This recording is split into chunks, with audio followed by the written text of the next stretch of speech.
Delimitation commission की ओर से जिस तरह से 6 सीटें जम्मू के लिए बढ़ाने के लिए प्रपोजल दिया गया है और साथ ही साथ 1 सीट कश्मीर के लिए बढ़ाने का प्रपोजल दिया गया है। इसी बीच डिलिमिटेशन कमीशन द्वारा यह भी घोषणा की गई है कि 9 सीटें जो हैं वो एसटी के लिए रिजर्व रखी जाएंगी। इसी पर आज प्रेस क्लब में गुज्जर कम्युनिटी के लोग पहुंचकर डिलिमिटेशन कमीशन का इन्होंने धन्यवाद किया है। आज मेरे साथ इस समय बातचीत के लिए अरशद चौधरी जी मौजूद हैं जो कि एसटी कम्युनिटी को रिप्रेजेंट कर रहे हैं। अरशद जी बहुत बहुत स्वागत है आपका। शुक्रिया। अरशद जी किस तरह से देखते हैं 9 सीटें रिजर्व कर दी गई हैं, कितनी बड़ी सौगात है ये जम्मू कश्मीर के रहने वाले गुज्जर कम्युनिटी के लोगों के लिए? गुज्जर कम्युनिटी के लोगों का के लिए सौगात तो नहीं, ये गुज्जर कम्युनिटी का, गुज्जर बकरवाल और शेड्यूल ट्राइब कम्युनिटी का हक बनता था। ये हक दिया जा रहा है, लेकिन बड़े सालों के बाद दिया जा रहा है। बड़ी जिद्दोजहद के बाद ये हक अब हमें मिलता हुआ नजर आ रहा है कि अभी 2 दिन पहले जो ड्राफ्ट रिकमेंडेशंस आई हैं डिलिमिटेशन कमीशन की, उसमें 9 सीटें रिजर्व करने का प्रपोजल दिया गया है। हम आपके माध्यम से उनके इस रिकमेंडेशंस का वेलकम करते हैं और उनका शुक्रिया अदा करते हैं कि उन्होंने गुज्जर कम्युनिटी, गुज्जर बकरवाल कम्युनिटी के लिए और स्पेशली शेड्यूल ट्राइब लोगों के लिए एक बहुत बड़ा कदम उठाया है और हमें उम्मीद है, यकीन है कि ये आगे जाके और इसका फायदा मिलेगा। जिस तरह से डिलिमिटेशन द्वारा ये भी प्रपोजल लाया गया है कि 6 सीटें जम्मू के लिए बढ़ाई जाएंगी और 1 सीट कश्मीर के लिए, आप बीजेपी से ताल्लुक रखते हैं तो कहीं ना कहीं इसका ओपोजिशन पार्टियां जो देखने को मिल रहा है इस समय काफी ज्यादा अपोज कर रही हैं, काफी ज्यादा इसका विरोध कर रही हैं, खासतौर पर गुपकार अलायंस, किस तरह से उनको जवाब देना चाहेंगे? देखिए, गुपकार अलायंस वाले, मुझे नहीं लगता कि अगर हम सब लोग अगर जम्मू कश्मीर की बात करते हैं तो जम्मू कश्मीर के किसी एक रीजन को, अगर हम जम्मू की बात करें, जम्मू रीजन की बात करें, जम्मू रीजन के साथ जो नाइंसाफियां हुई हैं, अब अगर जम्मू रीजन को इंसाफ मिलने जा रहा है तो उसमें इनको इतराज किस बात का? वैसे तो ये बात करते हैं कि जी यहाँ पे हम जम्मू की भी नुमाइंदगी करते हैं, कश्मीर की भी नुमाइंदगी करते हैं, हम जम्मू कश्मीर के लोग हैं, हम जम्मू कश्मीर की नुमाइंदगी करते हैं। जब जम्मू कश्मीर की नुमाइंदगी करते हैं हम लोग, तो फिर हमें जम्मू कश्मीर के हक की बात करनी चाहिए, चाहे वो किसी भी रीजन से हो। और अगर जम्मू को उसका हक मिल रहा है इतने सालों के बाद, तो उस हक के लिए इनको इतराज किस बात का? इस पे तो इतराज नहीं होना चाहिए। किसी रीजन को उसका हक मिल रहा है तो उसको मिलने दीजिए ना, उस पर इतराज क्यों करते हैं आप? और जब आपका दौर था आप तो वो हक दे नहीं पाए। आप अगर जम्मू को उनका हक मिल रहा है या शेड्यूल ट्राइब कम्युनिटी को उनका हक मिलने जा रहा है तो बराए मेहरबानी इन छोटी छोटी चीजों पे सियासत ना कीजिए।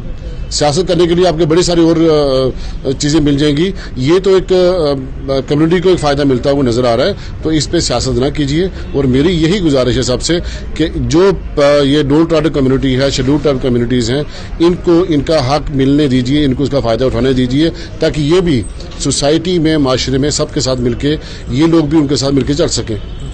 जिस समय असेंबली में 9 आपके लोग बैठे होंगे और कितनी बड़ी प्राउड की ये बात होगी आपके लिए कि 9 लोग आपके गुज्जर बकरवाल कम्युनिटी से असेंबली में बैठेंगे, और किस तरह का माहौल होगा उस समय? देखिए, इससे पहले भी कुछ लोग अपने बल पे यहाँ इलेक्ट होके जाते रहे असेंबलीज में, बट इस बार हम ये उम्मीद करते हैं कि कम से कम 9 तो अश्योर करिए ना आप, कि 9 लोग अश्योर करिए जो आपकी कम्युनिटी की रिप्रेजेंटेशन वहां करेंगे, अपनी कम्युनिटी को, शेड्यूल ट्राइब कम्युनिटी को रिप्रेजेंट करेंगे। उससे ज्यादा भी हो सकते हैं, कुछ लोग अपने बल पे भी जीत के जाएंगे, बट ये 9 लोग जो होंगे वो शेड्यूल ट्राइब कम्युनिटी की, वो गुज्जर बकरवाल कम्युनिटी की, बाकी जो कम्युनिटी इसमें शामिल है, गद्दी हैं, सिप्पी हैं, या 1-2 कम्युनिटी हो रहे हैं जो इनमें शामिल हैं, वो उनकी बात वहां करेंगे, उनको करनी होगी और वो करेंगे। जब इनकी बात करेंगे तो इनके लिए जो प्रपोजल जो इनके फ्यूचर के लिए, हमारी जनरेशन जो फ्यूचर जनरेशन है, उनके फ्यूचर के लिए जो प्लान रखेंगे, जब मुश्किलात उनकी रखेंगे, उनकी मुश्किलात देखी जाएंगी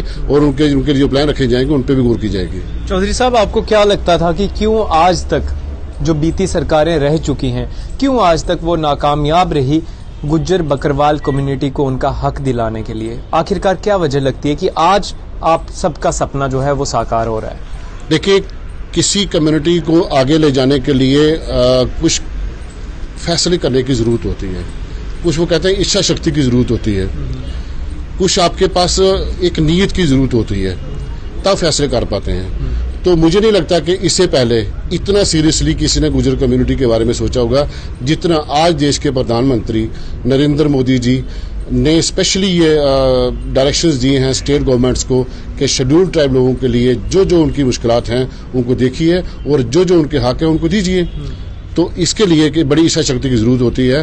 तो ये बहुत बड़ी मैं कहता हूँ कि प्राइम मिनिस्टर साहब का भी हम शुक्रिया अदा करते हैं कि उन्होंने स्पेशली, वैसे तो सबके लिए करते हैं, प्राइम मिनिस्टर सबके लिए होते हैं, बट जो लोग इन कोशिशों से, इन एफर्ट से बाकी सोसाइटी के लोगों के साथ मिलकर चलने में कामयाब होते हैं, तो ये एक बहुत बड़ा कदम है। ये हक देने के बाद आपको नहीं लगता कि भारतीय जनता पार्टी कहीं ना कहीं और मजबूत होती हुई नजर आ रही है, क्योंकि समर्थक बढ़ेंगे, गुज्जर बकरवाल कम्युनिटी के लोग और ज्यादा बढ़ेंगे, जो पहले खिलाफत करते थे आज वो भी समर्थन में उतरेंगे, और आने वाले समय में निश्चित रूप से ये देखा जा सकता है कि भारतीय जनता पार्टी को वोट जो है अब गुज्जर बकरवाल कम्युनिटी से ज्यादा मिलने वाला है? नहीं, डेफिनेटली देखिए, भाजपा की जहां तक बात है वो तो मजबूत होगी ही, लेकिन एक बात मैं आपसे और शेयर करूं कि गुज्जर बकरवाल कम्युनिटी का वो वक्त नहीं रहा, वो टाइम नहीं रहा कि आप इनको झांसा देंगे तो साथ चला लेंगे, बाकी पार्टियां जैसे झांसा देकर चलाती रही हैं।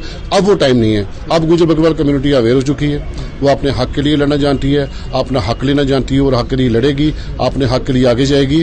और अब तो हर गुज्जर कम्युनिटी का हर बंदा अवेयर है, उसको पता है कि उसको फायदा कहां से मिलेगा, उसको जहां से फायदा मिलेगा, जो पार्टी उसके लिए अच्छा करेगी वो उसके साथ जाने के लिए तैयार हो जाएगा। तो इससे पहले अगर आपने झांसे देके चलाने वाला जो काम यहाँ पे चलता था वो अब चलने वाला नहीं।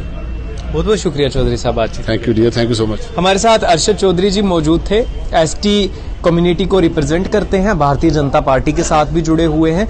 लेकिन यहां पर सवाल बड़ा यह है कि डिलिमिटेशन कमीशन द्वारा जो फैसला लिया गया है, 9 सीटें जो एसटी के लिए रिजर्व रखी गई हैं, उससे कहीं ना कहीं आने वाले समय में भारतीय जनता पार्टी को भी एक बड़ा फायदा होता हुआ नजर आएगा, क्योंकि गुज्जर बकरवाल कम्युनिटी के लोग जो कि पहले खिलाफ थे इस सरकार के, अब कहीं ना कहीं वो भी इसकी खिलाफत करते हुए आपको नजर नहीं आएंगे, बल्कि इस सरकार पर अब कहीं ना कहीं विश्वास जताते हुए नजर आएंगे। हालांकि एक बार फिर से आपको बता दें कि डिलिमिटेशन का जो प्रोसेस है वो एक ऑटोनमस बॉडी ने किया है, और उस पर किसी भी सरकार का, किसी भी पार्टी का कोई हक नहीं है कि वो बीच में दखल अंदाजी करें। लेकिन जो फैसला डिलिमिटेशन कमीशन द्वारा लिया गया है उसका संपूर्ण रूप से इस समय समर्थन करते हुए नजर आ रहे हैं, और खुशी की लहर देखने को मिल रही है पूरी की पूरी एसटी कम्युनिटी में। देखते रहिए चैनल 1, कैमरा के उस ओर मेरा साथ दे रहे हैं अश्वनी कुमार।